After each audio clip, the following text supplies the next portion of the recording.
الحمدللہ رب العالمین الصلاۃ والسلام علی رسولہ الامین وآلہ واصحابہ اجمعین والعاقبۃ للمتقین۔ محترم خواتین و حضرات، السلام علیکم ورحمۃ اللہ وبرکاتہ۔ اعوذ باللہ من الشیطان الرجیم، بسم اللہ الرحمن الرحیم۔ فَلَنَسْأَلَنَّ الَّذِينَ أُرْسِلَ إِلَيْهِمْ وَلَنَسْأَلَنَّ الْمُرْسَلِينَ۔ صدق اللہ مولانا العظیم۔ سیرت نبی صلی اللہ علیہ وسلم کے ضمن میں ہم 12ویں سال میں داخل ہو چکے ہیں، اور یہ 12ویں سال میں جو سورے میں نے لیے ان میں کا دوسرا سورہ ہے جو موجودہ قرآن میں 7 نمبر پر ہے، اور ہم نے اپنی ترتیب کے لحاظ سے اس کو مکہ مکرمہ میں 84 نمبر پر لیا ہے، 84۔ تو آئیے دیکھیں اس سورے میں، اس دور میں نازل ہونے والے سوروں میں ایک خصوصی بات آپ نوٹ کریں گے، اور وہ یہ ہے کہ اللہ تعالیٰ نے شروع میں تو افہام و تفہیم سے کام لیا، اور پھر اس کے بعد میں اللہ تعالیٰ نے تھوڑا سا سخت رویہ اختیار کیا اور ایسے سورے نازل فرمائے جن کا انداز دھمکانے والا تھا۔ تو اس سورے میں بھی کچھ واقعات ضرور ہیں، لیکن عمومی طور پر افہام و تفہیم کا انداز ہے۔ آئیے دیکھیں، الف لام میم صاد حروف تہجی ہیں، 4 ہیں۔ صرف اس ایمان سے دہرا لیجئے کہ یہ اللہ کا کلام ہے، 40 نیکی میرے اور آپ کے کھاتے میں لکھے جائیں گے انشاءاللہ۔ نبی کریم صلی اللہ علیہ وسلم کو تسلی دی جا رہی ہے، کتاب انزل الیک فلا یکن فی صدرک حرج منہ لتنذر بہ وذکری للمؤمنین۔ اے نبی صلی اللہ علیہ وسلم، یہ کتاب ہے جو آپ کی طرف نازل کی گئی ہے، اس لیے آپ کے دل میں اس کے لیے کوئی جھجک یا شک نہ ہو۔ اس کے اتارنے کی غرض یہ ہے کہ آپ منکرین کو ڈرائیں، ایمان والوں کے لیے نصیحت کا سامان ہے۔ لوگوں، جو کچھ تمہارے رب کی طرف سے نازل کیا گیا ہے اس کی پیروی کرو، اپنے رب کو چھوڑ کر دوسروں کی سرپرستی پیروی قبول نہ کرو، لیکن تم بڑا کم نصیحت سنتے ہو۔ دیکھو کتنی بستیاں تمہارے اطراف میں جنہیں ہم نے ہلاک کیا، ہمارا عذاب ان پر اچانک رات کے وقت ٹوٹ پڑا، دن دہاڑے جب کہ وہ آرام کر رہے تھے، اور ان کی زبانوں پر سوائے یہ صدا کہ کچھ نہ تھا کہ واقعی ہم ہی ظالم ہیں۔ بہرحال، لیکن جو آیت میں نے آپ کے سامنے تلاوت کی ہے شروع میں، آیت نمبر 6، وہ بہت ہی اہمیت کی ہے۔ اس آیت کو سمجھنے کے لیے تھوڑا اپنے ایلوژن سے، اپنے تصور سے کام لیجیے۔ قیامت کا دن ہے، 1,24,000 یا 40,000 انبیاء اپنے امتوں کے ساتھ کھڑے ہیں، سامنے اللہ تعالیٰ ہے، عرش پر جلوہ فرما، فرشتوں کے پرے کے پرے جھنڈ کے جھنڈ صفے باندھ کر کھڑے ہیں۔ ایک جانب جنت ہے، دوسری جانب دوزخ ہے، اور تمام انسانوں کا فیصلہ ہوگا۔ گو کہ ہم آخری پیغمبر خاتم النبیین کے امتی ہیں، لیکن رسول اللہ صلی اللہ علیہ وسلم کی حدیث میں ہے کہ حساب کتاب ہمارا پہلے ہوگا، اور بقایا 1,24,000 نبی اور ان کے امتی کھڑے ہوئے میدان میں امت محمدی صلی اللہ علیہ وسلم کا حساب دیکھیں گے، اور اس حساب کتاب کے وقت اللہ تعالیٰ سب سے پہلے رسولوں کو بلائے گا، اور نبی کریم صلی اللہ علیہ وسلم کو بلائے گا۔ وَإِذَا الرُّسُلُ أُقِّتَتْ، اور یہاں پر ہے وَلَنَسْأَلَنَّ الْمُرْسَلِينَ، یہ جو ہمارے پیغمبر ہیں، پیغام رسانی کا کام کرنے والے، ہم ان سے پوچھیں گے۔ تو پہلا نبی سے سوال کیا جائے۔ نبی کریم صلی اللہ علیہ وسلم کے پیچھے صحابہ اکرام کھڑے رہیں گے، اللہ تعالیٰ سے رسول اللہ صلی اللہ علیہ وسلم عرض کریں گے کہ پروردگار، یہ ہیں میرے دور کے لوگ جن تک میں نے تیرا دین پہنچا دیا۔ صحابہ اکرام سے پوچھے گا اللہ تعالیٰ، وہ تابعین کی طرف اشارہ کریں گے، ہم نے ان تک پہنچا دیا۔ دوسری نسل تابعین، تابعین تک ہوتے ہوتے 1400 سال گزر جائیں گے، باری آئے گی میری اور آپ کی۔ اب بتائیے کیا جواب ہے ہمارے پاس؟ If you do have any answer, I have no issues۔ اگر ہم سے پہلے والے ہم سے بتائیں، ہم نے تو بچوں کو دین پہنچا دیا تھا ہمارے، اور اللہ ہم سے پوچھے کیا ہے مسئلہ آپ کا، کیا جواب دیں گے؟ 2 جواب دینا پڑے گا۔ نمبر 1، ہمارے والدین نے ہم تک دین نہیں پہنچایا، یا صحیح طور پہ نہیں پہنچا، اللہ بالی سے گزارے، بس چونکہ پیدا ہو گئے مسلمانوں کے گھر جنتی ہیں اس لیے زیادہ بہت سے بہت سختی زیادتی کی تو نماز روزے پر کی اور کچھ نہیں، اس سے کہ دوسروں تک پہنچانے کا کوئی پیغام گزشتہ 200 سال سے لوگ دینا چھوڑ گئے الا ماشاء اللہ۔ تو اللہ شاید ہم سے پوچھے، تمہارا تو الیکٹرانک کا دور تھا، ہر چیز ٹپ آف دا فنگرز تھی، تو پھر تمہارے موبائلز پر جب یہ دین کی تمام باتیں تھی تو کتنا تم نے ڈائریکٹلی سیکھا، اور پھر جب سیکھ لیا تو یہ میسیج تمہیں نہیں ملا کہ میں نے تمہیں حکم دیا تھا کہ تم دنیا کی بہترین امت ہو، لوگوں کو نیکی کا حکم دو، برائی سے رکو، اور تمہارے نبی نے تم سے نہیں کہا تھا وَلْيُبَلِّغُ الشَّاهِدُ الْغَائِبَ، اگر تم تک بات پہنچ گئی ہے تو دوسروں تک پہنچاؤ، اور تمہارے نبی نے یہ رعایت تمہیں نہیں دی تھی کہ تو اگر زیادہ نہیں جانتے، پڑھے لکھے نہ ہو، پھر بھی تمہیں اگر میرے بارے میں، نبی کے بارے میں ایک بات معلوم ہو، بلغوا انی ولو آیا، اب یہ سب عزم چم سے کام لے رہے ہیں، ورنہ اگر وہ جو مولویوں نے قصے سنا اس کے حساب سے میدان حشر سے ہم لوگوں سے کہہ دیا جائے گا چلو جاؤ میاں جنت، سوال ہی نہیں، بچ گئے، آپ بھی بچ گئے، میں بھی بچ گیا۔ لیکن اگر یہ ہو گیا، یہ جو میں نے ایک تصوری صورتحال آپ کو قیامت کی بتائی ہے، ایلوژن جو جسے کہتے ہیں، تو پھر بتائیے اس کا کوئی جواب ہے وہاں پر؟ اس سے کہ وہاں سے واپس آ کر کوئی نیکی کا کام کر کے دوبارہ اللہ میاں کے پاس رپورٹ پڑھنے کا موقع نہیں ملے گا، وہاں سے دو ہی راستے ہیں، یا تو سیدھا جنت یا سیدھا دوزخ۔ ہاں چونکہ آپ اور میں کلمہ گو ہیں، مسلمانوں کے گھر پیدا ہوئے، سینکڑوں مرتبہ کلمہ پڑھے ہیں، دل میں کم از کم رمق برابر رائی برابر ایمان تو ہوگا، تو اپنی سزائیں بھگتنے کے بعد جنت میں جائیں گے، اور وہی نام سے یہ سورہ ہے۔ اگر تم نے زندگی میں آدھی نیکی کا کام آدھا برائیوں کا کیا تو میں نہ ڈائریکٹلی تم کو جنت میں ڈالوں گا نہ دوزخ میں ڈالوں گا، بیچ میں دیوار میں کھڑا کروں گا، اور اسی کا نام ہے آراف۔ اب کہاں کھڑے رہنا چاہتے ہیں؟ جنت میں ڈائریکٹ فلائٹ سے جانا چاہتے ہیں، دوزخ میں جانا چاہتے ہیں، یا آدھے آدھے طریقے پر زندگی بسر کر کے بیچ میں کھڑے رہ کر دیکھنا چاہتے ہیں؟ اب ان لوگوں کا کیا حشر ہوگا ہم آگے پڑھیں گے، اور یہ تمام باتیں ہم خود تمہیں بتائیں گے۔ ہم کہیں وما کننا غائبین، ہم کہیں غائب تو نہیں تھے، اور اس دن نیکیوں کا پلڑا بھاری ہوگا، گناہوں کا پلڑا ہلکا ہوگا، اور ہم نے دنیا میں جو تم کو بسایا، وَلَقَدْ مَكَّنَّاكُمْ فِي الْأَرْضِ وَجَعَلْنَا لَكُمْ فِيهَا مَعِيشَةً، پورے اختیارات کے ساتھ بسایا ہے اور سامان زندگی تمہیں فراہم کیا ہے، اور تم لوگ کم شکر ادا کرتے ہو۔ قرآن مجید میں 7 مقامات پر حضرت آدم علیہ السلام کا ذکر ہے، یہاں پر بھی بڑا طویل ذکر ہے، اور اللہ فرما رہا ہے ہم نے پہلے انسان کو بنایا، پھر فرشتوں سے کہا جب انہوں نے ذمہ داری قبول کر لی کہ میں تیرا یہ کام کروں گا، زمین پہ جا کر انتظام سنبھالوں گا، تو اللہ نے فرشتوں کو حکم دیا قُلْنَا لِلْمَلَائِكَةِ اسْجُدُوا لِآدَمَ، آدم کو سجدہ کرو، جھک جاؤ، سرنڈر ہو جاؤ، اپنی تمام صلاحیتیں، خوبیاں، طاقتیں جو بھی ہیں آدم کے حکم کے تابع کر دو، یا پریکٹیکلی سجدہ کرو۔ خالق کائنات کہہ رہا ہے سجدہ کرو، تو مسئلہ کیا ہے ہمارا؟ ہم کو اعتراض کرنے والے، لیکن جب ہم خالق کائنات تو نہیں کہ ہم جس کو چاہیں سجدے کا لوگوں کو حکم دیں یا خود کرنے لگے، ہم تو اللہ کے بندے ہیں، اور بندے کا کام اللہ کے اپنے رب کے حکم کی تعمیل کرنا ہے۔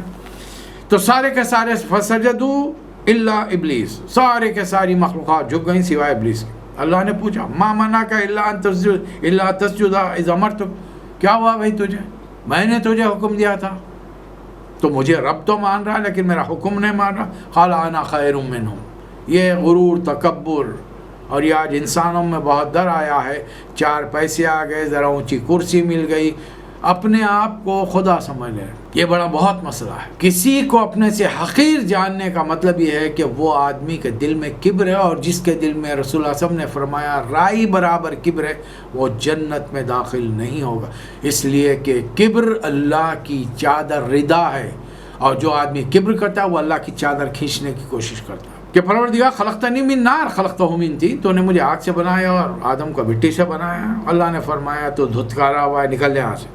اس نے مہلت طلب کی، دیکھیے اللہ کو اللہ مان رہا ہے، وہ اسے معلوم ہے کہ وہ اپنی مرضی سے کچھ نہیں کر سکا۔ کیا کہہ رہا ہے وہ؟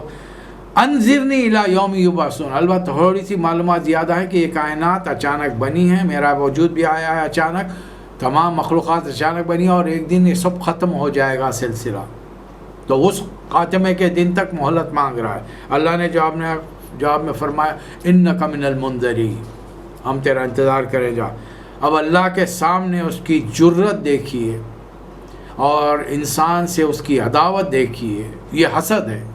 دشمنی کس چیز کی؟ آدم علیہ السلام نے اسے کوئی نقصان ہی نہیں پہنچایا, اسے کوئی معاملہ ہی نہیں ہوا, لین دین ہی نہیں ہوا, بات چیت ہی نہیں ہوئی, تو پھر جھگڑا کس بات کا؟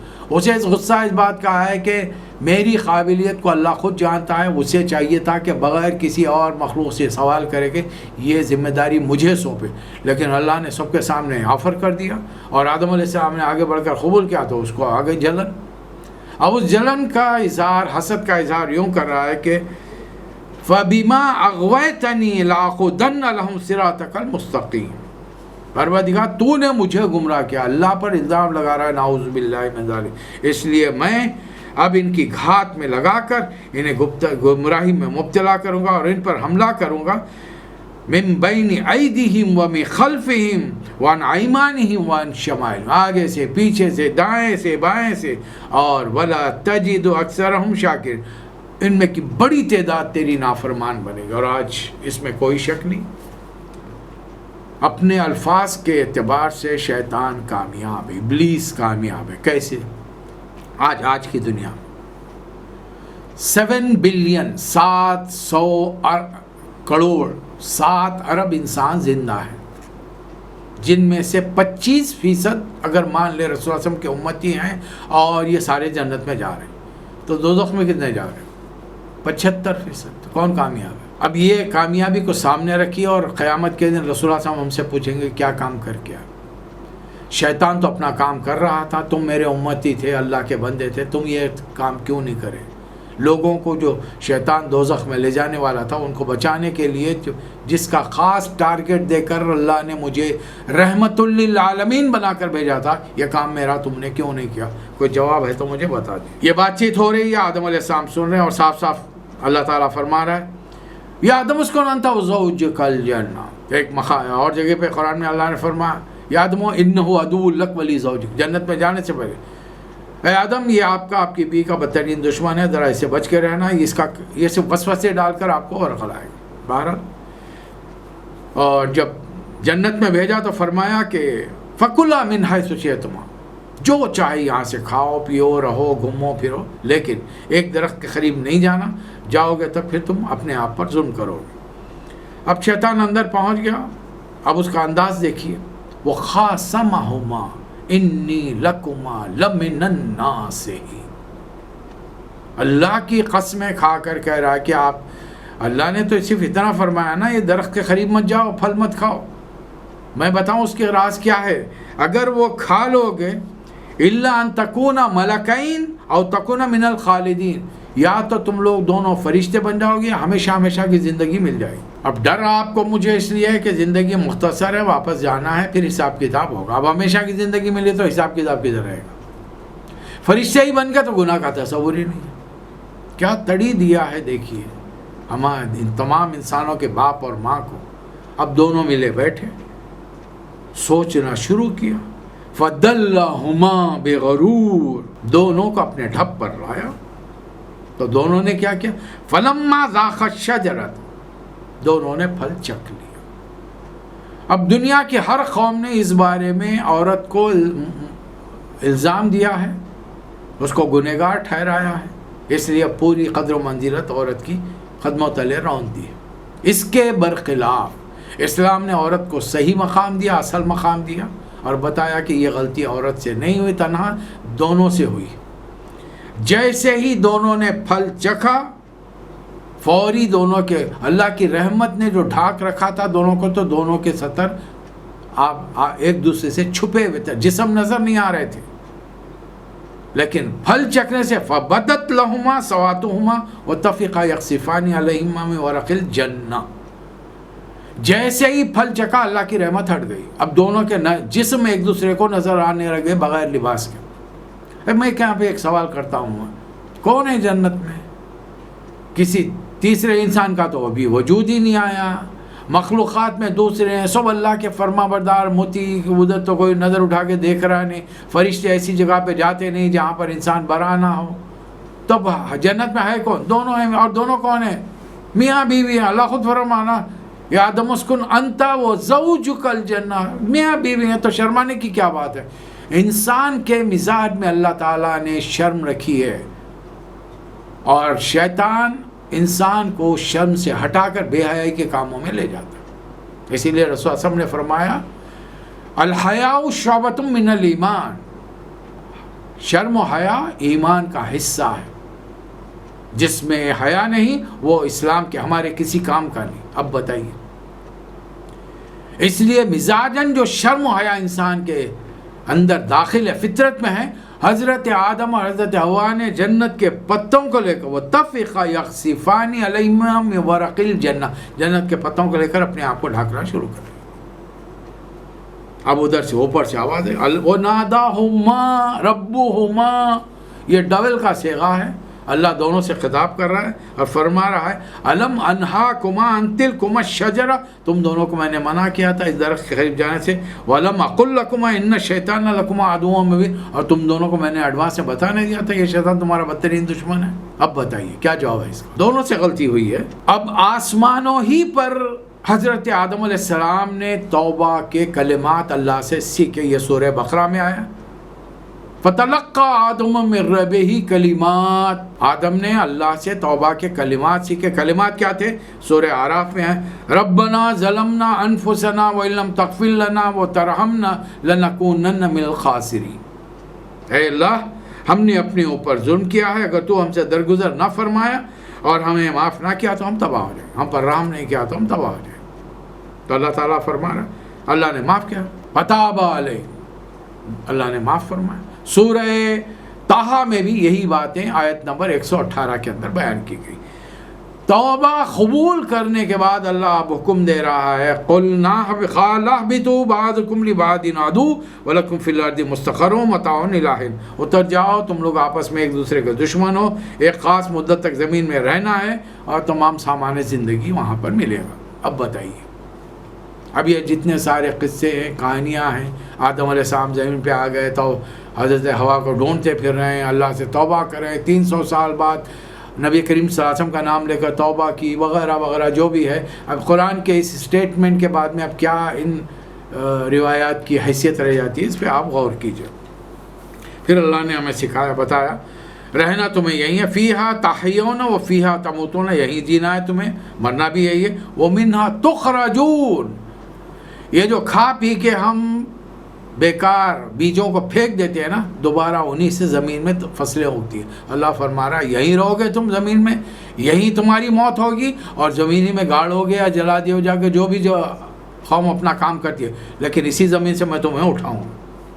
اب یہاں پر ایک خصوصی علم دے رہا ہے اللہ تعالیٰ کہ شیطان نے اپنا پہلا حملہ کر کے آدم علیہ السلام اور حوا علیہ السلام کی جن سے زندگی پر حملہ کیا اور انہیں جنت میں ننگا کر دیا، برہنہ کر دیا۔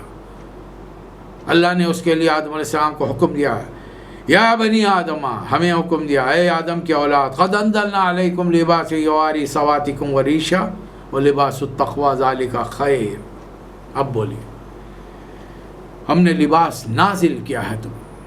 ہو سکتا ہے اللہ تعالیٰ نے پہلا لباس نازل کیا تا وقت کہ آدم علیہ السلام کھیتی باڑی کرے، کپاس ہو، دھاگا بنے، کپڑا بنایا جائے، پھر اسے کاٹا جائے، سیا جائے، جو بھی طریقہ کار ہو۔ اس لیے کہ آدم علیہ السلام یاد رکھیے پورے علم کی روشنی میں آئے ہیں۔ یہ جو یورپ ہم کو تعلیم دیتا ہے کہ بھئی پری ہسٹورک ایج اور اسٹون ایج، یہ سب لغو باتیں ہیں۔ اگر یہ ہے بھی تو ایک دور ہے، ظاہر آتے کے ساتھ یہ آدم علیہ السلام بلڈنگ بنانے کھڑے نہیں رہ گئے، لیکن پہلا کام جو کیا ہوگا اپنے لیے رزق کا بندوبست، وہ تو اس وقت فراوانی کے ساتھ درختوں پر میووں کی شکل میں لگا ہوا تھا۔ پھر اس کے بعد میں انہوں نے اپنا لباس تیار کیا ہوگا، یا پہلا لباس جو اللہ نے بھیجا تھا وہ پہن کر لباس تیار کیا، پھر کھیتی باڑی کی، اور پہلا جو کام کیا اللہ کا گھر تعمیر کیا، کعبۃ اللہ۔ یہ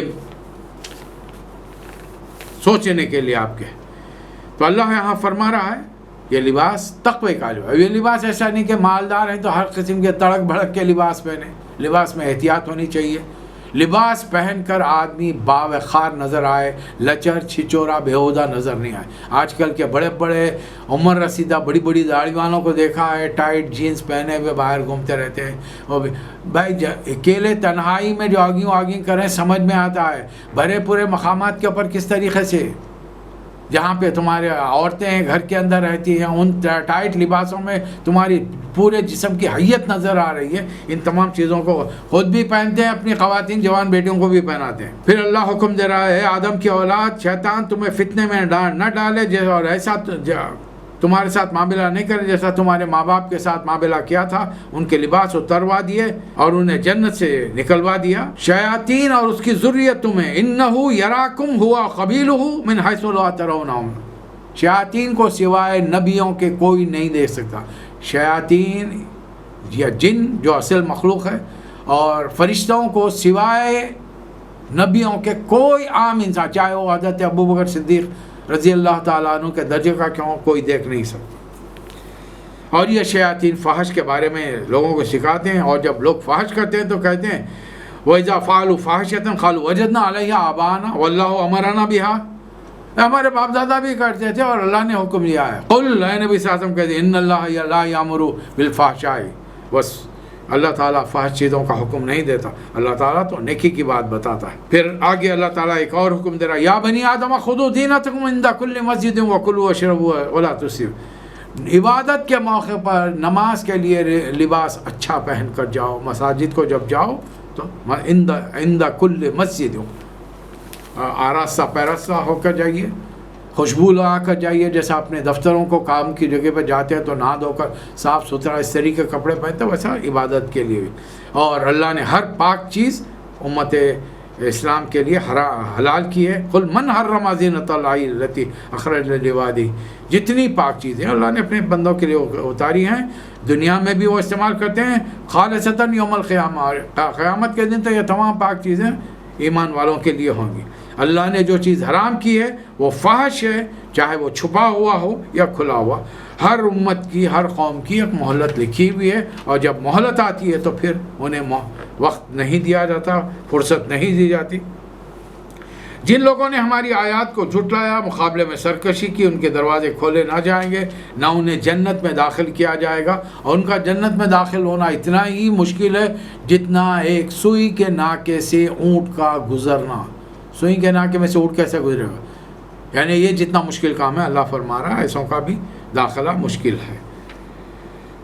پھر اللہ وہ مقام فرما رہا ہے جنت اور دوزخ کے بیچ میں، وَبَيْنَهُمَا حجاب، جنتیوں دوزخوں کے بیچ میں ایک آڑ ہوگی، وَعَلَى الْأَعْرَافِ، ایک دیوار ہوگی، رِجَالٍ يَعْرِفُونَ كُلًّا بِسِيمَاهُمْ، کچھ لوگ ہوں گے جو ایک دوسرے کو چہروں کو دیکھ کر پہچانیں گے۔ اب یہ بیچ میں دیوار میں کھڑے رہیں گے، بڑی طویل دیوار ہوگی، بڑی کشادہ ہوگی، ایک جانب جنت ہوگی، ایک جانب دوزخ۔ یہ لوگ جو دنیا میں نیک لوگوں کو معمولی بیکار ایسی قسم کا ایسا آدمی جس کے ذمہ کوئی ذمہ داری نہیں ہے یہ سمجھتے تھے، ان ایسے لوگوں کو جنت میں دیکھ کر آپ بھی جنت میں گئے۔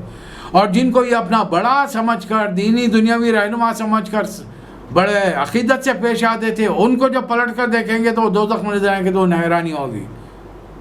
اور کسی بھی جگہ انسان کو کھڑا کر کے رکھیے، وہ ایک جگہ نہیں دیکھے گا، وہ نظر ادھر گھماتا رہے گا۔ تو یہ دیوار پر کھڑے رہنے والے جب جنت میں دیکھیں گے تو تمنا کریں گے اللہ ہم کو ایسوں میں داخل کر، ایسی جگہ بھیج۔ دوزخیوں کو دیکھیں گے، دوزخ کو دیکھیں گے تو اللہ سے گڑ گڑا کر دعائیں مانگیں گے اللہ ہم کو اس سے بچا لے۔ پھر یہ دوزخی جنتیوں سے کہیں گے کہ اللہ نے جو تمہیں پانی اور کھانے پینے کا سامان دیا اس میں سے کچھ ہمیں دو، تو جنتی کہیں گے ان اللہ حرمہما علی الکافرین، اللہ نے انہیں حرام کیا ہے۔ اے نبی صلی اللہ علیہ وسلم لقد جئناہم بکتاب فصلناہ علی علم، ہم نے لوگوں کے پاس ایسی کتاب لائے ہیں جس کو ہم نے علم کی بنیاد پر بڑا تفصیلی بنایا، مفصل، اور ایمان لانے والوں کے لیے اس میں ہدایت اور رہنمائی ہے۔ اللہ کا حکم ہے ادعوا ربہم تضرعا وخفیا، اللہ کا حکم ہے کہ اپنے رب کو پکارو چپ کے گڑ گڑاتے ہوئے یا آواز کے ساتھ، لیکن وہ حد سے گزرنے والوں کو پسند نہیں کرتا۔ ان رحمت اللہ قریب من المحسن، اللہ کی رحمت نیک لوگوں کے احسان کرنے والوں کے بڑی قریب ہے۔ انسانوں کے دوبارہ زندہ کرنے کی مثال اللہ بار بار قرآن مجید میں زمین سے زمین کا ایک حصہ بنجر، خاص طور پہ یہ صحرا والے دیکھتے ہیں کئی سال بعد علاقوں میں بارش نہیں ہوتی، لیکن جب ہو جاتی ہے تو وہاں سے بھی اس ریتیلے حصے میں سے بھی کچھ جھاڑ جھنکر اور کچھ حشرات الارض نکل کے آتے ہیں۔ آیت نمبر 59 سے اللہ تعالیٰ پیغمبروں کا ذکر شروع کر رہا ہے. 59 سے لے کر 64 تک اللہ تعالیٰ نے نوح علیہ السلام کا ذکر کیا. لقد ارسلنا نوحا الی قومہ، یہ ہے نشانیاں فرق کی تمام نبیوں میں حضور اکرم صلی اللہ علیہ وسلم نے. ہر نبی کو اللہ تعالیٰ نے بھیجا الی قومہ، قوم نہیں مانی، انہوں نے تبلیغ کی. آخر میں دیکھیے 5-6 آیتوں کے بعد اللہ فرما رہا فَكَذَّبُوا، ہمارے نبی کو جھٹلا دیا گیا. ہم نے کیا کیا؟ فَأَنْجَيْنَاهُ وَالَّذِينَ مَعَهُ، ایمان والوں کو نبی کو ہم نے بچا لیا فی الفلک، کشتی کے اندر. وَأَغْرَقْنَا الَّذِينَ كَذَّبُوا بِآيَاتِنَا، ہماری آیات کو جھٹلانے والوں کو ہم نے ڈبا دیا. 5-6 آیتوں میں اللہ نے فیصلہ کر دیا.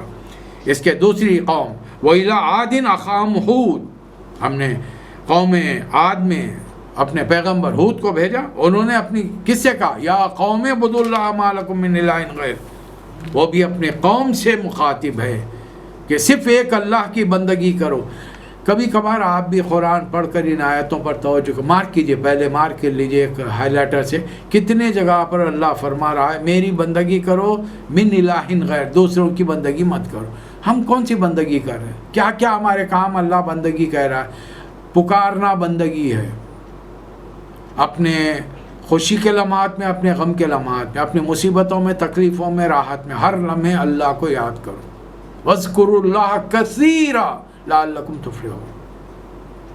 اب اس کی جگہ بازو کے پیج پر لکھیے ہم کس کس کو اللہ کی جگہ پر پکار رہے. تو خود ہی معلوم ہوگا کہ اللہ نے اتنے مقامات پر صرف مجھے پکارو، مجھ سے مانگو، مجھ سے اپنی حاجتیں بیان کرو کیوں بیان فرمایا ہے. انہوں نے پوری قوم کو تبلیغ سے کام لیا، لیکن قوم نے اپنے بتوں کو ماننا چھوڑا نہیں. تو اللہ آخر میں فرما رہا ہے آیت نمبر 72 میں فَأَنْجَيْنَاهُ وَالَّذِينَ مَعَهُ، ان کے ساتھ ہود علیہ السلام کے ساتھ ایمان والوں کو ہم نے بچا لیا. اور پھر وَخَطَعْنَا دَابِرَ الَّذِينَ كَذَّبُوا بِآيَاتِنَا، اور پھر ان کی جڑ کاٹ دی ہم نے. آیت نمبر 73 میں وَإِلَىٰ ثَمُودَ أَخَاهُمْ صَالِحًا، ہم نے قوم سمود میں ان کے بھائی صالح علیہ السلام کو بھیجا، ان کی دعوت کیا. یا قوم اعبدوا اللہ ما لکم من الہ غیر، یعنی ہر قوم کہیں نہ کہیں کوئی اللہ کی ذات میں، کوئی اللہ کی صفات میں، کوئی اللہ کے اختیارات میں، اور کوئی اللہ کے حقوق میں. ایک بات تو میں دعوے سے کہہ سکتا ہوں کہ امت مسلمہ محمد صلی اللہ علیہ وسلم کے امتیوں میں کوئی اللہ کی ذات میں شرک نہیں کرتا. کسی نے آج تک یہ نہیں کہا اللہ کا باپ ہے، بیٹا ہے، بیوی ہے، اولاد ہے، کسی نے کچھ نہیں کہا. لیکن اللہ کے اختیارات میں، حقوق میں اور اللہ کی صفات میں بے شمار مقامات پر شرک ہو رہا ہے.